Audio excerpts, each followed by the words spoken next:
Call to order the Monday, March 6, 2023 Finance and Budget Committee.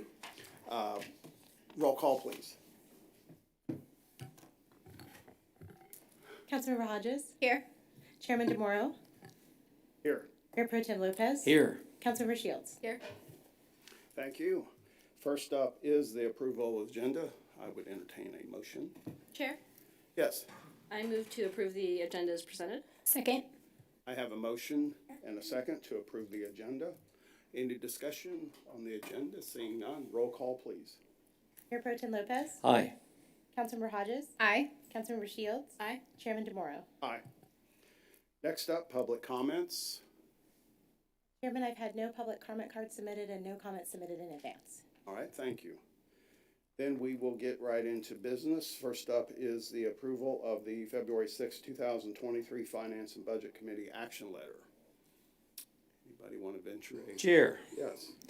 I move to approve the February 6th Finance and Budget Committee action letter as presented. Second.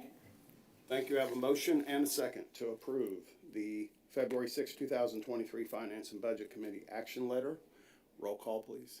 Mr. Chairman, could you clarify the second? I heard both voices. Either one. Rock, paper, scissors. Second by Faith Thank you. and motion by Mayor Pro Tem Lopez. Roll call, please. Councilmember Hodges. Aye. Councilmember Shields. Aye. Mayor Pro Tem Lopez. Aye. Chairman DeMoro. Aye. Next up, the review and discussion of the current fiscal year revenues and projections. I think we're going to have Eric up first. Good afternoon, Eric.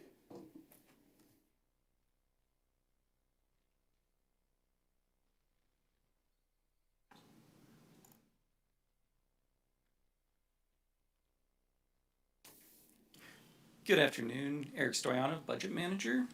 So I wanted to take a few minutes to talk about our revenue projections for the remainder of FY23. So currently, our property taxes, these are year-to-date numbers, so July through February, this year versus last year.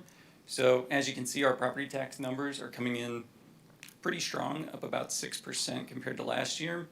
These property tax numbers do include an estimate for our railroad taxes for Jackson County. That number typically comes in this month. We haven't received it yet, so we plugged in what we had last month. We're likely to get a little bit more, so that number should tick up just slightly, but again, pretty strong growth there. Sales tax, we're seeing about an 11% jump in sales tax numbers. At the end of February, our sales tax, this includes sales and use tax, so at the end of February, our sales tax was up about 10% and our use tax was up about 17%. So combining those, that's why we get that 11% jump. So far, so good compared to last year. Franchise tax, we're seeing pretty solid growth overall. As you've likely experienced with your natural gas bills, they're up, so we're getting the benefit of that. We have seen our cable drop a little bit. We lost Google Fiber, stopped doing TV this year. We've lost that, which was normally a fairly healthy quarterly revenue for us, so we lost that, so it's down a little bit. But electric and gas are helping offset that, which is why we're seeing a 10% growth in the franchise tax. Motor vehicle, again, very strong so far. Vehicle fuel is up 23%, sales tax 8%, and license is up about 9%. And then that other tax, that basically includes our cigarette tax, which we've anticipated it's been declining, as well as the intangible. So that one is down, but it's not one of our most significant revenue sources. So overall, just looking at the taxes, we're up about 8.6% year to date through the end of February. And, sorry. And any questions too? Any questions from the council on the? So far. And so this is just in graph form, same numbers in the previous slide, but you can just see obviously property tax is our largest tax revenue, followed by sales tax and franchise tax, all of them up year over year, other than the other tax, but you can see that's a pretty small chunk compared to everything else. And then this includes all of our revenue sources, and so year to date, our total revenues is up about 5.3%. Compared to this time last year, which again, over what we expected. And then, you have a Go ahead. Yep. And then moving into the revenue forecast for the remainder of the year. So as of right now, we have about 8 months of solid data, so about 4 months to go. And so that FY22 actuals, obviously what we brought in FY22, that second column is what we had budgeted for FY23.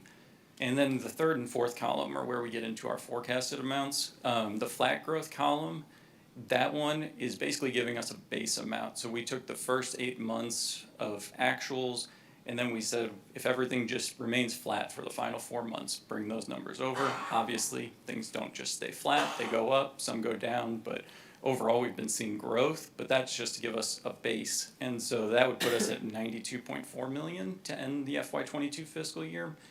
The forecasted column, that one takes into account more of our seasonality of our revenues, and so that takes into account the last 10 plus years of monthly data to get that number. And so it shows obviously like some of our cigarette tax going down, not just staying flat, but then our sales tax, use tax going up. And so that one gives us a number of about 94 million. And so that would help us pretty much break even for this year or even end up a little bit ahead.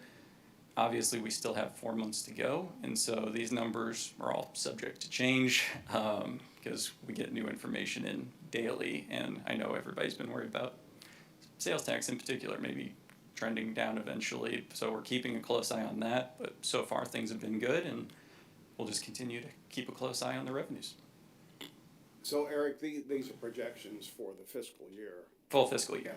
Based on month to date averages going, and then just extrapolating it into the end of June. Correct, yep. Okay. Any questions from the council? Just, Mr. Chair. Yes, Mayor Pro Tem. More of a comment, I guess. You know, it's just amazing, you know, coming out of the pandemic, and we've talked about this for several years now in a row. I know former councilman member Johnson would really be blown away by this, but is Lee Summit not in a recession?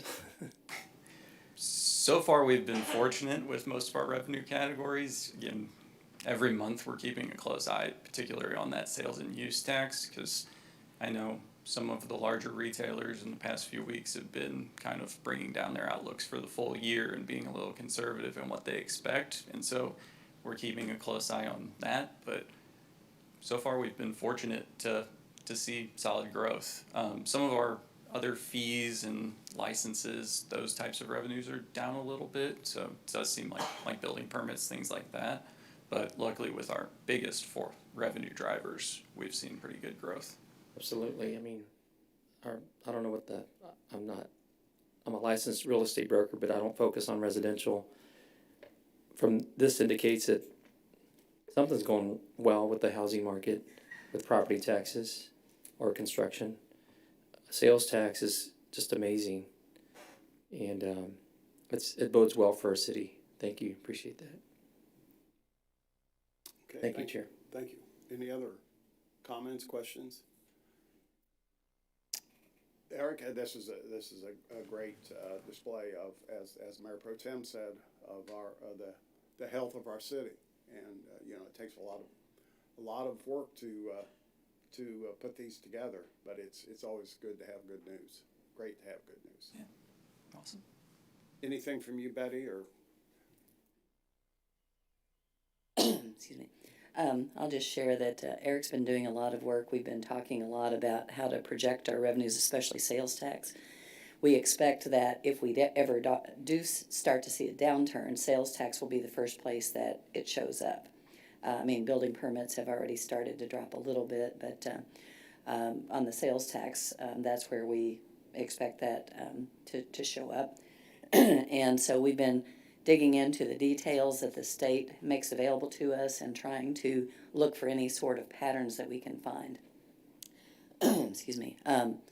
So it is kind of difficult because when you look at the patterns of the money that gets distributed to us each month, there are variations from month to month. Some payers are not included every single month, and there are some payments that seem to not get incorporated in the monthly payout to us, and so then you may see a doubling up the next month. So And we were looking back earlier today on historical patterns over the years and how it changes month to month, and it's just all over the place. And so we've been searching for ways to try to predict, and there's just not much available to us, but we're still working on it, so we'll see if we can come up with anything else. And then as another point of reference, these numbers do not include the public safety sales tax, That's which we correct. should see as some kind of report this month, correct, March? Yes, we expect to receive our, some funds tomorrow for that. Okay, great. Okay, thank you, Betty.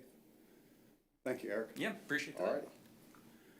Next up, we will do TMP 2564, an ordinance approving amendment number 11 to the budget for the fiscal year ending June 30th, 2023 as adopted by ordinance number 9441, ordinance 9442, ordinance 9449, ordinance 9450, and ordinance 9451 by amending the authorized expenditures to projected year amounts for the city. Rick Gentry. Good afternoon, Rick.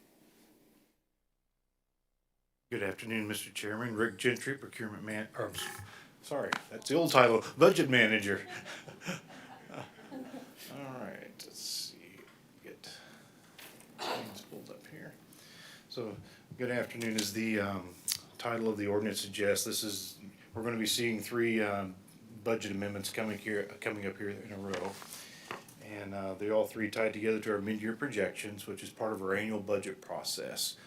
We're in the stages right now working on FY24 budget, but each year we take a moment and after the midpoint in the year to kind of do mid-year projections, take a look at where we are financially, what we've spent, and what we anticipate being at the end of the budget year. So staff will spend some time going through their first half of the year, looking and identifying unexpected expenses that may have incurred that they weren't planned and not budgeted for. And then for the rest of the year, they go in and make adjustments to their positions within Questica to kind of get a projection of what their personnel expenses will be for the rest of the year, plus looking at their planned expenditures for the rest of the year. And they update their budgets at that time. And then we come up with this difference, as you see up on the screen then. If, in this case, a red number is good, that's a negative number. It means that they're anticipate being under their projected budget amount for the year. And a black number means that they need additional spending authority. So it kind of falls into three categories. And as far as savings, a lot of those savings are come about through vacancy savings in a lot of our departments, because we have a lot of openings right now across the city in various departments, and as the job market has gotten much tighter. Other things will be projects that may have not come up or not been completed, or may come in under budget on those. The types of things that are causing departments to go over beyond their authority and needing to request additional authority are inflationary factors that we're all used to seeing today, with anything from food, vehicles, equipment, our contracted services that we pay to contract service vendors. Those costs are going up. The unanticipated expenses, and we'll go over and touch on some of those here briefly. And then I guess it's more of a celebration. Sometimes it's because there's additional services and needs. We have businesses up at the airport, more people are using Summit Waves and in park facilities, therefore they have more staff time, and that runs up their cost of providing their services. So I'm going to go through here briefly and kind of give a brief description of the different departments and their items that have come up. Administration, which covers not only administration but human resources and creative services.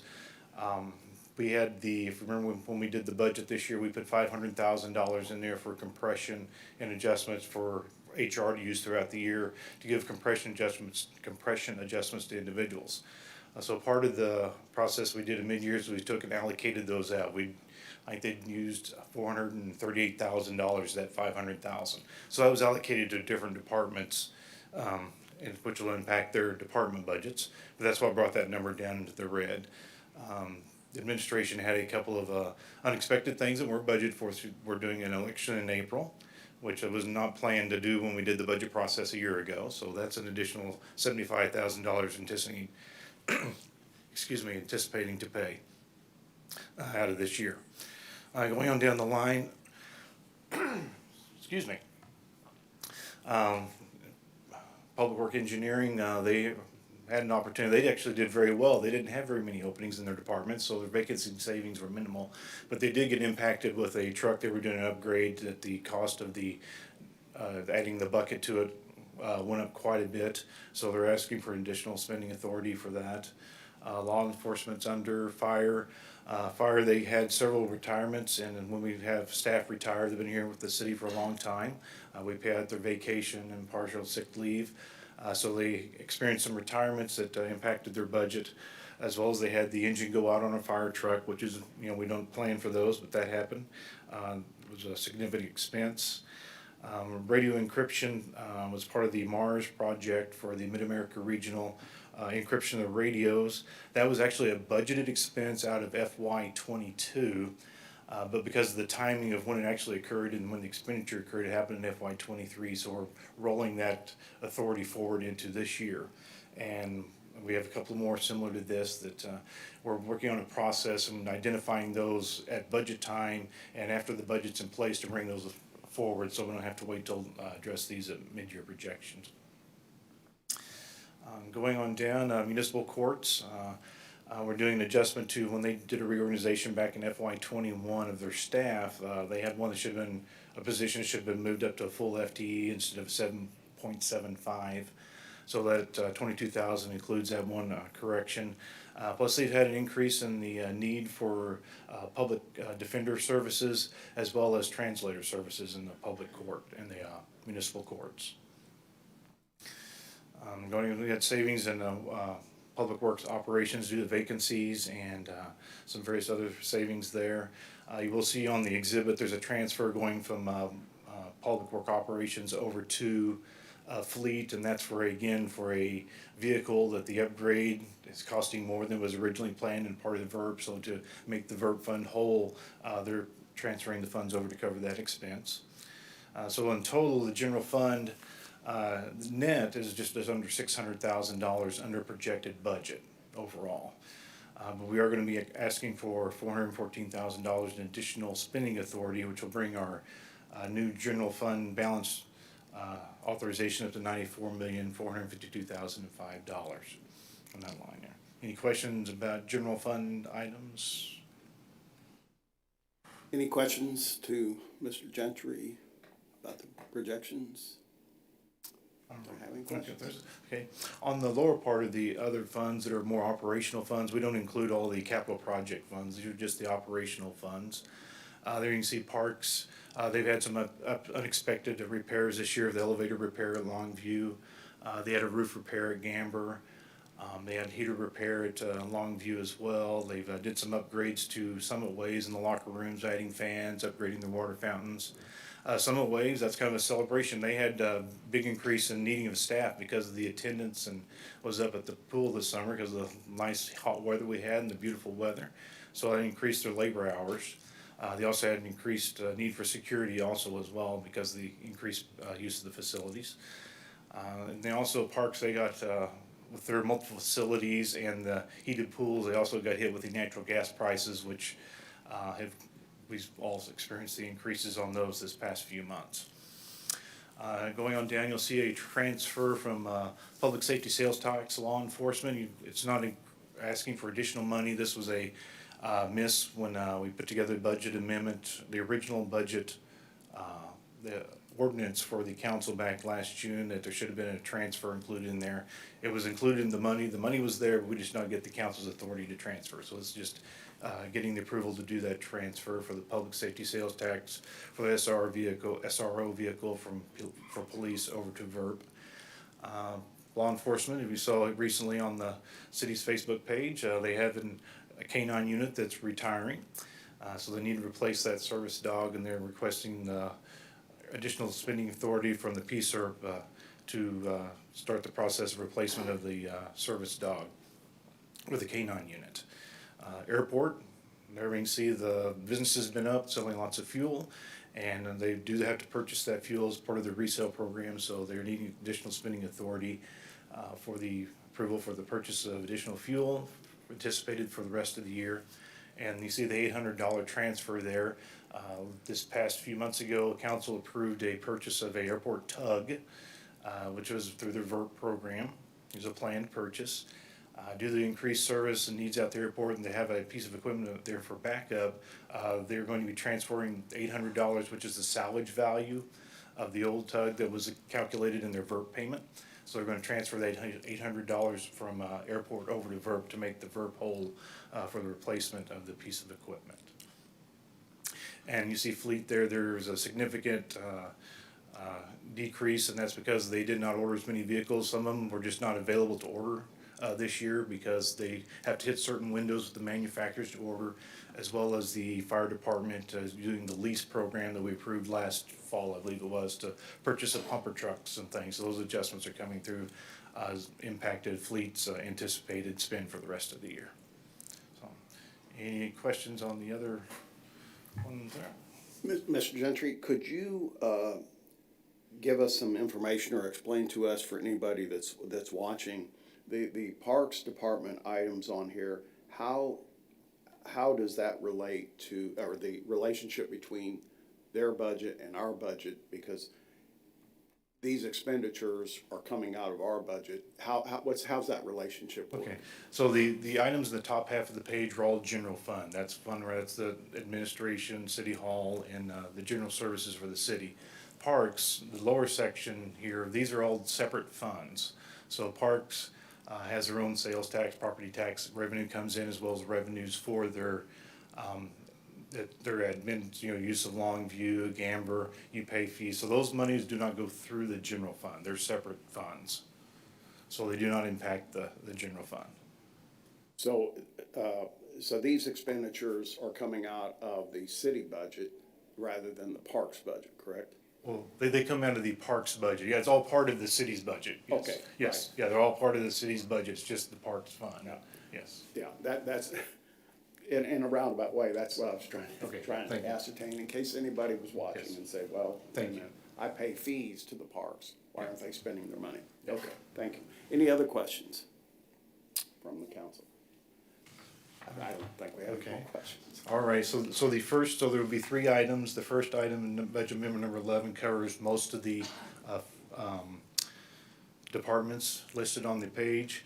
We do pull out two of them because of to avoid the appearance of conflict of interest. So we do pull out fire separately.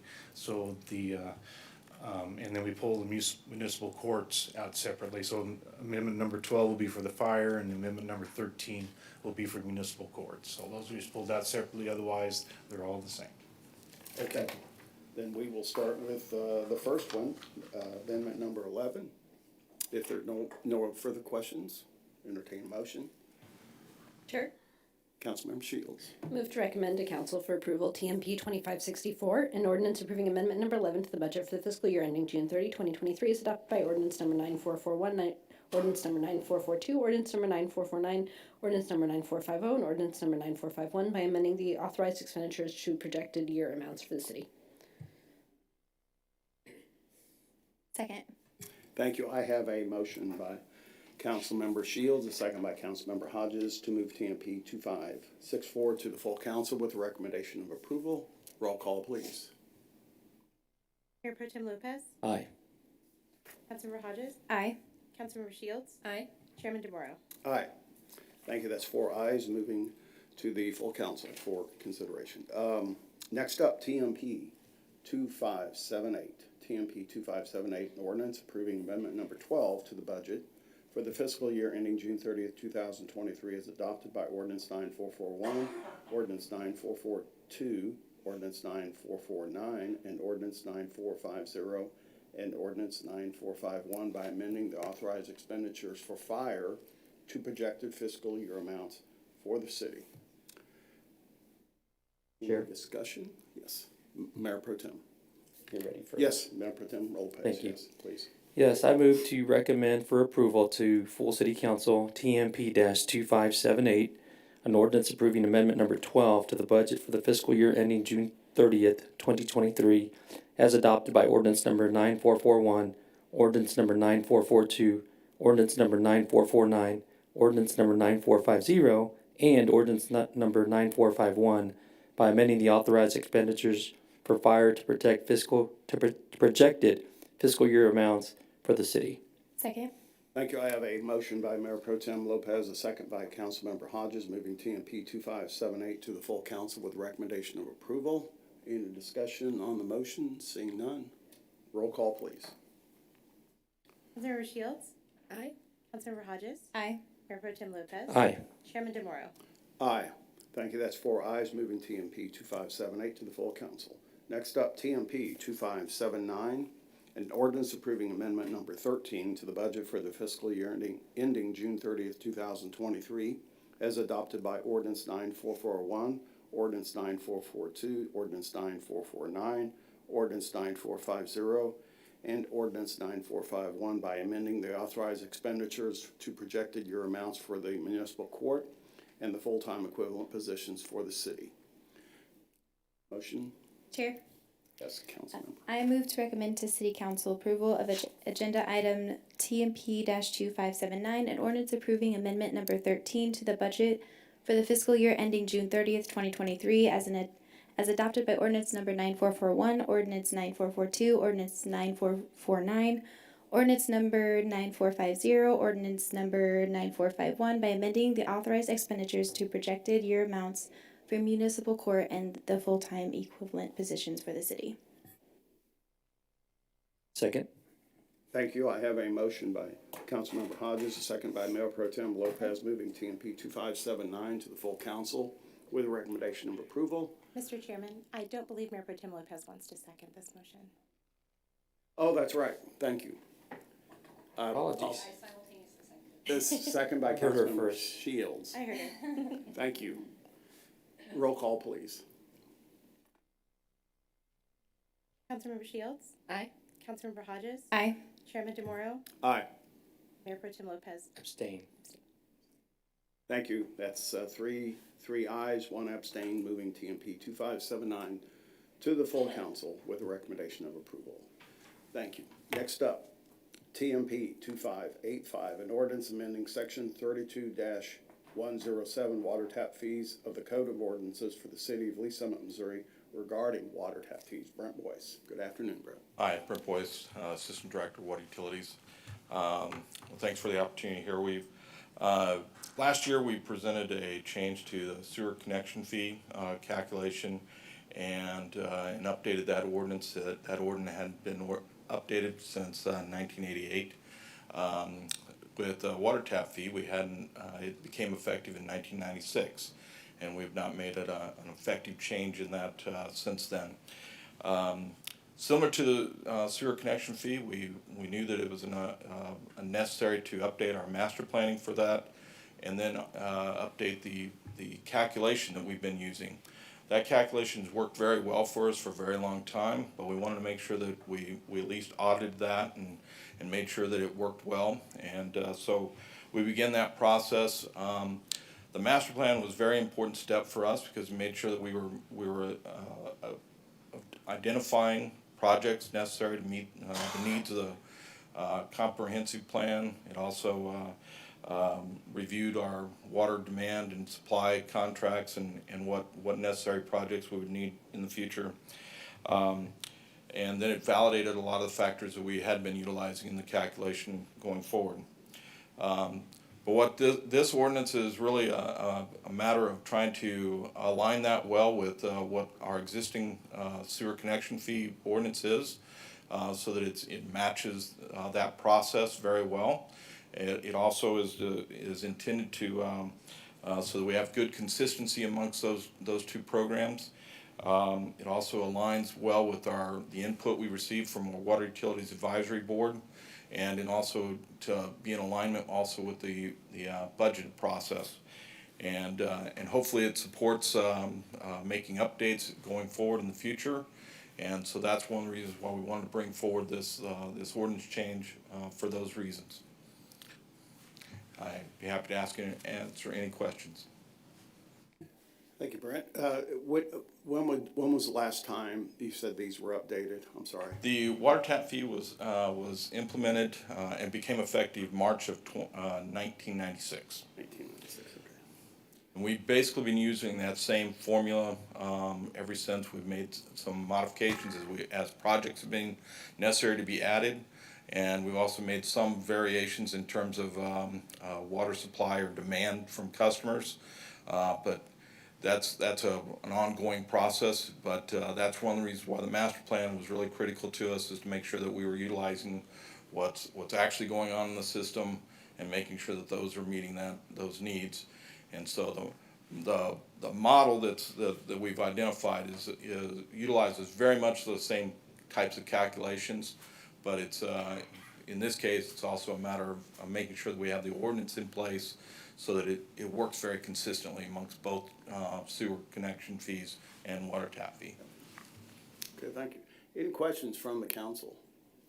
Councilmember?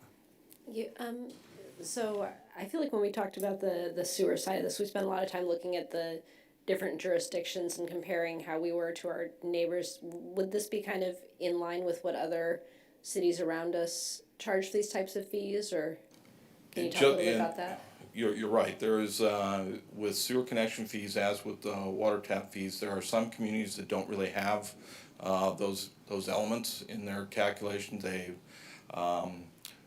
for the gross communities, it's very much a thing that those communities do. We are very competitive with those communities. I would tell you that with I have a graph that's embedded in the study there, but it's for example, City of Olathe, Water One, which is basically Johnson County, and Blue Springs and some other communities here. We're very competitive with those communities with the fee that we've calculated. And the old fee compared to the new fee that we're looking at approving now, how much of an increase is it, or how? $30 increase is what we're looking at this particular year. Okay. That is adjustable based on what new projects or if project expenses increase, but those are the methodology would then be in place to be able to make those modifications as necessary. And is that like per residence or? It's per, we calculate on a residential equivalent unit, which is a household, single-family household that utilizes a 5/8 by 3/4 meter. And then we've utilized that as a measuring element to larger meters. There's a proportional increase in water that can flow through a larger meter. And so we utilize that factor to calculate those higher fees. Okay, so that $30 would be for like your average residence, and then larger. Yeah, the fee that we were looking at would be going from $30,730 to $3,760 for that 5/8 by 3/4 inch meter. Okay. And so there'd be proportional increases in terms of a larger meter. Sure. Okay, thank you so much. Those are all my questions, Chair. Okay, thank you. Any other questions from the council? Seeing none, I would entertain a motion, please. Chair, Yes, Councilman. I move to recommend to City Council approval of agenda item TMP-2585, an ordinance amending section 32-107 water tap fees of the Code of Ordinances of the City of Lee Summit, Missouri regarding water tap fees. Second. Thank you. I have a motion by Councilmember Hodges, a second by Councilmember Shields, moving TMP 2585 to full council with a recommendation of approval. Any discussion? Seeing none, roll call, please.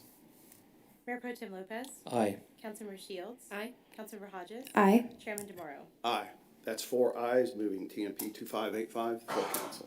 Next up, TMP 2569, an ordinance repealing previous ordinances related to the schedule of fees and charges for the City of Lee Summit and establishing a new schedule of fees and charges to take effect July 1st, 2023 for the City of Lee Summit, Missouri. Mr. Gentry again.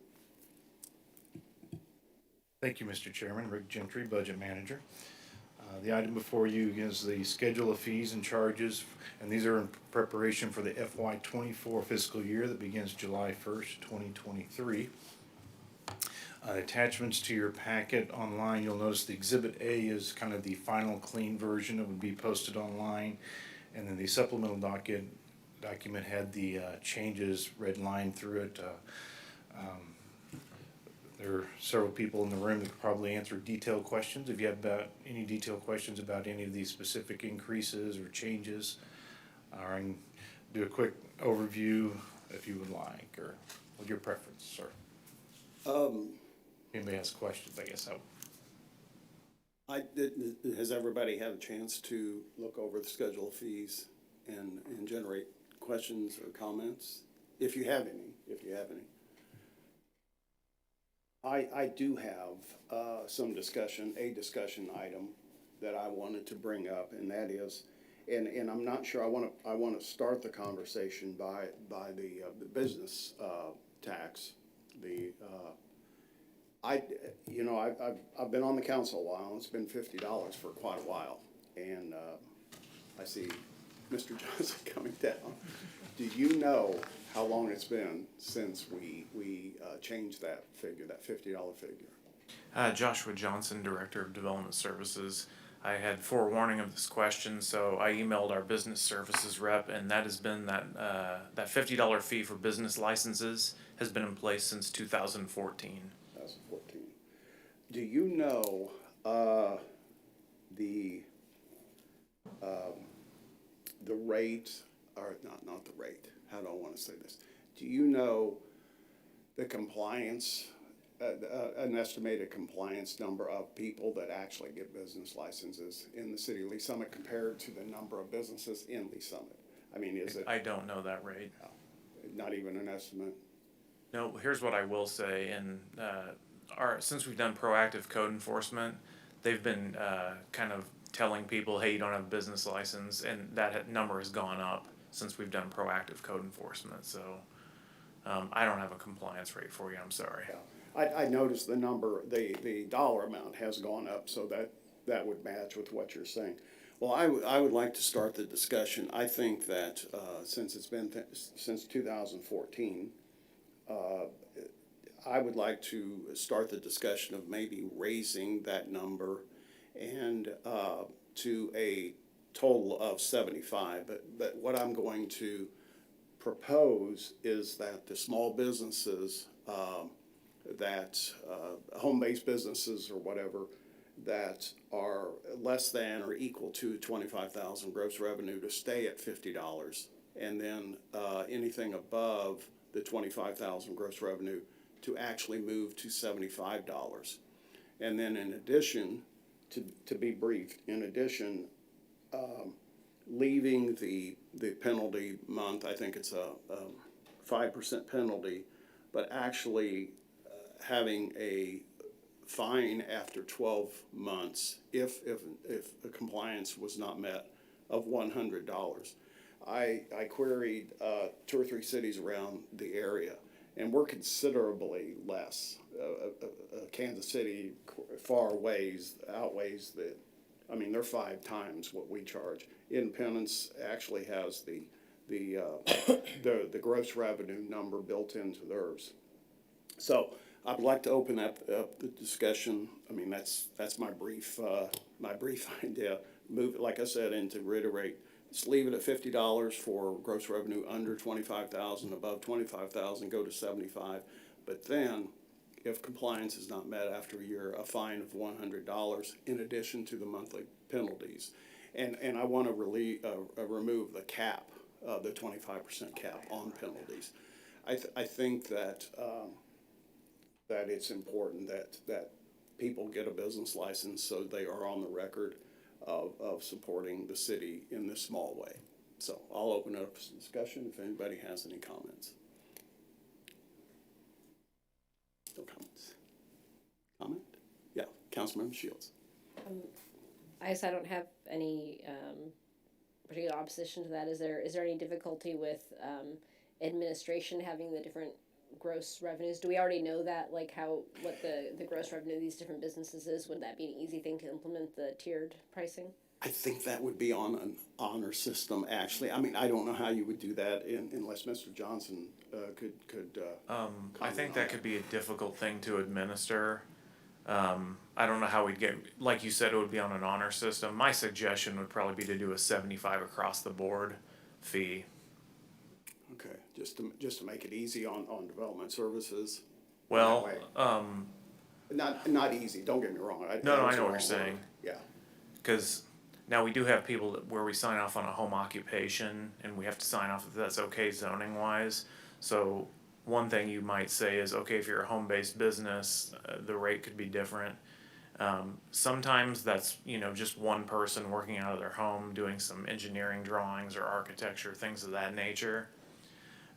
So, maybe that's a consideration, but yeah, administration wise, it's easier just to have the fee across the board. Okay, okay. Yeah, because I don't know how Independence administers that. I just thought it would probably be on the honor system. What I would say is I could come back to you with some research. We have somebody that does most of the administration, and they could speak to how difficult that is or what impact that might have. I think that maybe is a separate discussion. Well, I'll open it up for discussion and see what everybody thinks. I mean, you responded with a very clear, concise reason. Any discussion maybe of going? Just a basic question, but I guess my thinking was when a business comes in, it was just a requirement to get a business license. What accountability do we have for them to even obtain one? So I think there are pretty minimal fines in the ordinance. However, we don't have a good penalty structure for this. We've been looking at communities like Belton where they have more of a fine structure for this. Right now, we don't really have much. We have a late fee, as Councilmember DeMauro mentioned. But if you're a business and come to town and you never come in to get one, hard to say how we'd figure that out. Now, if you come and get a building permit, we're gonna ask, hey, do you have a business license? And that's usually how we get it. But I have a feeling there are people operating out of their homes that we just never catch, and if their neighbors don't notice anything, then, how would we ever know? Okay, thank you. Mayor Pro Tem. Yeah, thank you, Mr. Chair. I appreciate the chair's efforts and digging a little bit, doing some homework. I think it's always good to kind of just compare with our peer communities, surrounding communities. And definitely, I'm in favor of us adjusting our fees and just making them comparable to our neighboring cities or towns. But I definitely would not want to make it an extra burden on staff No. to try to calculate, Yeah, that's. different type businesses, and I'm fine with the $75 flat fee, as Mr. Johnson suggested. But I would be curious, I guess, if we could maybe do a little bit more research and homework on some other best practices and what's practical for you all, in your operations. I can reach out to Independence and see what they're doing. Yeah, I think that would be helpful.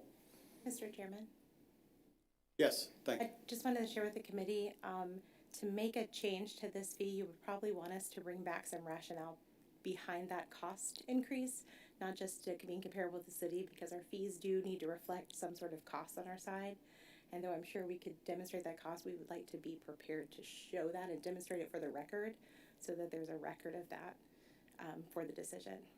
So you're suggesting table the business license in the schedule of fees, or table the whole thing?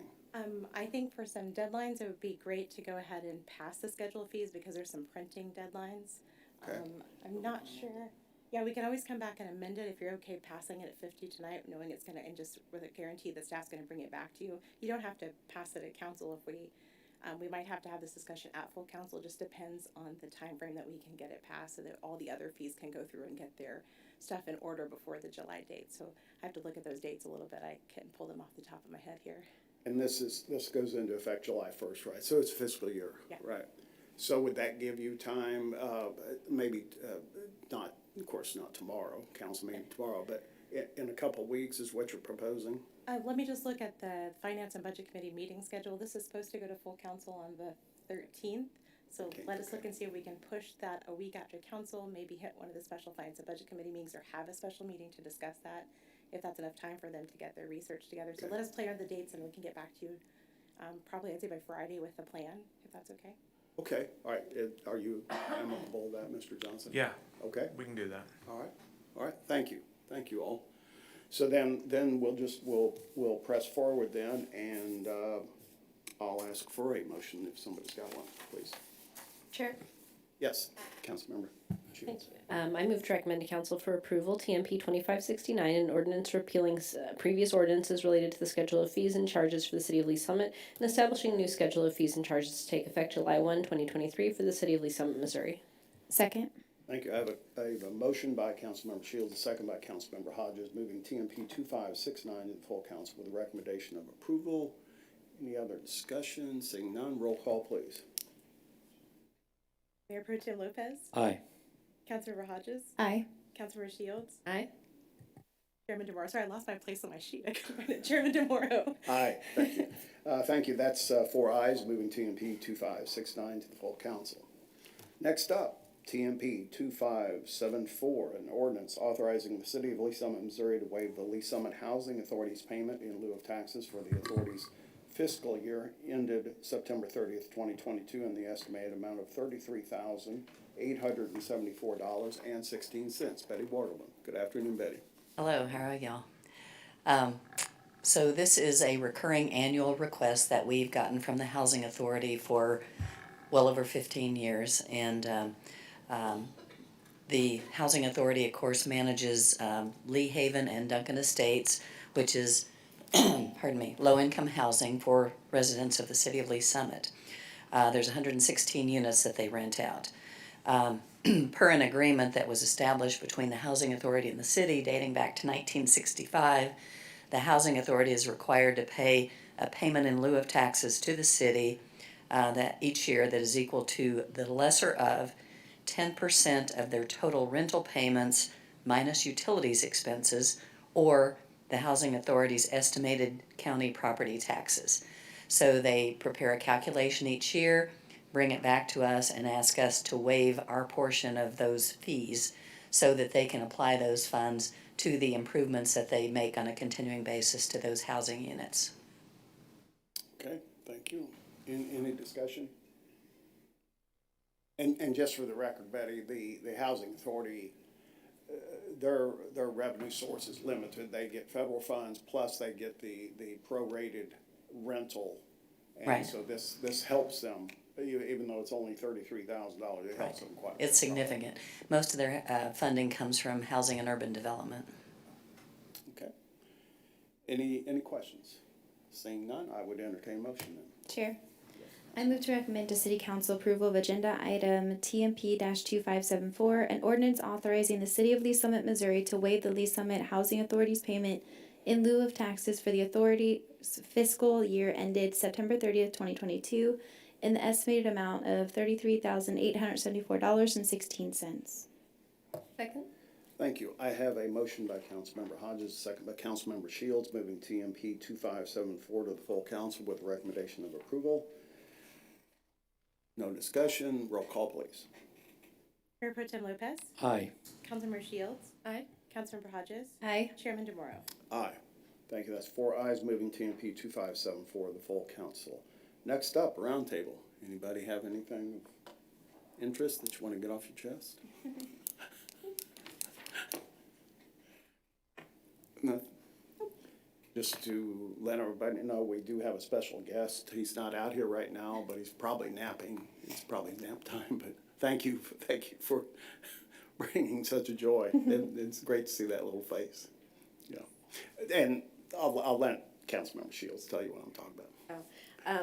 My son Felix came to visit the council members before the meeting, so he is back Adorable. home now. He's very influential. All right, thank you. Any roundtable from staff? Just a reminder, your next regular meeting Yes. is April 3rd at 4 p.m. Yes, April 3rd at 4 p.m. And then just to remind everybody that we actually, in addition to that, and I'm saying it now, of course, it's over a month away, that we do have on the schedule also May 17th, a special finance and budget committee meeting. And then going out farther, just so everybody is aware, May 1st is our regular finance and budget committee also, and then we have a May 15th possible special meeting too. But the one that's most important is the April 3rd. That is the next finance and budget committee meeting, 4 p.m. And with that, any other roundtable? Seeing none, thank you. I adjourn this meeting.